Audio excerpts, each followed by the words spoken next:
Hey everybody, this is a video that is actually a warm-up to the unit you are about to start. So these are just a review of some very important Algebra 1 skills that you must have to be successful in this unit, besides being able to factor. So again, this is not part of the unit, it is just something that I highly recommend that you watch and make sure you know how to do. So the first thing we're going to talk about is multiplying.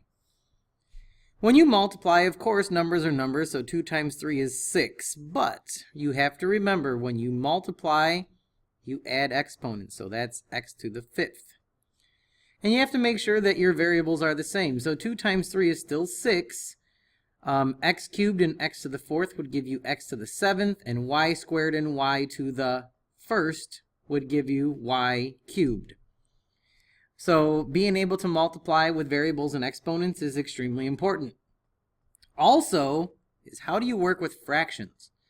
So remember, when you multiply fractions, it's pretty simple. You just multiply across the top, so 2 times 5 is 10, and you multiply across the bottom, so 3 times 4 is 12, but you always need to reduce, so you'll end up with 5/6.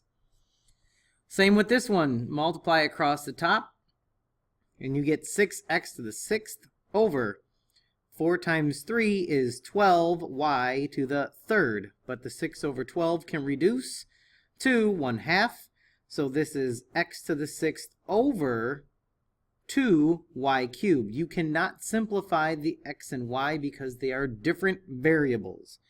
So that's a quick recap on multiplying. Let's talk about dividing. Division, 10 divided by 4 is 2.5, but we're just going to call that 5/2, just like we talked about in an earlier question. Always reduce. Same with this, 3 over 6 is 1/2.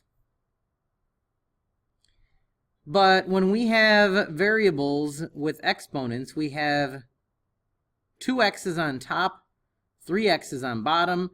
That just means once they simplify, we only have 1 x in the denominator. Think about it in terms of this way. You have xx over xxx. So those two cancel. You're left with 1 on the bottom. And then we have 5 y's on top, 2 y's on the bottom. So if we did that again with y's, we would have 5 y's on top and 2 on the bottom. That leaves you with 3 y's on top. Okay, so you have to have those very important skills. When you're dividing fractions, remember, it's the first one times the reciprocal of the second one. So then you multiply across, and we have 6 over 15, which of course is going to simplify to 2/5. Same one, or same thing for the second one.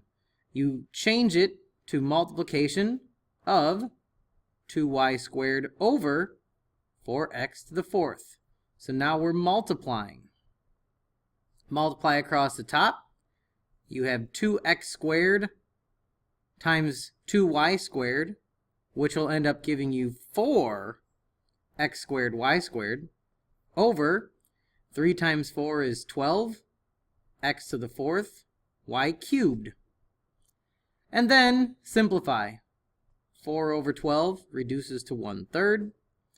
And you have 2 x's on top, 4 on the bottom, so that's x squared on the bottom. 2 y's on top, 3y on the bottom, so that leaves you with 1y on the bottom. Done. And the last thing for dividing is, what if you have multiple terms on top? So you might think that you can write 3x plus 2 for this guy, which is correct. But then you might think you can do 2x plus 4 for that guy. And the answer is no.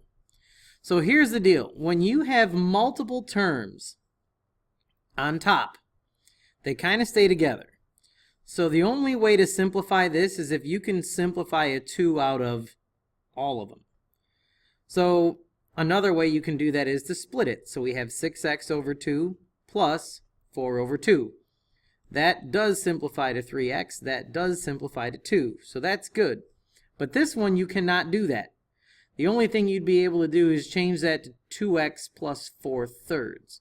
But in terms of simplifying we could actually leave it just like this, because you cannot divide a 3 out of everything.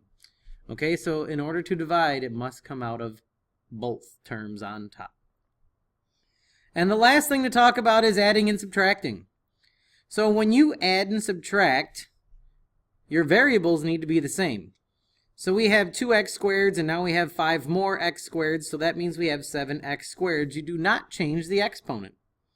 So if the exponents are different, it actually can't be simplified. So that's your answer. There's nothing else you can do, unless you wanted to write it as negative 3x cubed plus 2x squared, because that's descending order, which is the proper way to write polynomials. So the next one, we have 5 halves plus 3 halves. When you add fractions, you must have a common denominator. So the answer to this is 8 halves, which of course you would simplify to 4. So what do you do if they don't have a common denominator? You need to go make one. So we can easily turn a 3 into a 6, and to do that you have to multiply the top and bottom by a 2. So this now becomes 8 over 6 minus 1 over 6, and now you have an answer of 7/6 that cannot be reduced, so you are done. Okay, so again, this is just a pre-game warm-up for this unit. All of those skills are absolutely essential to be successful in this unit, along with factoring, which you just got done with in the last unit. This is Longo, and I'm out. See you, bye.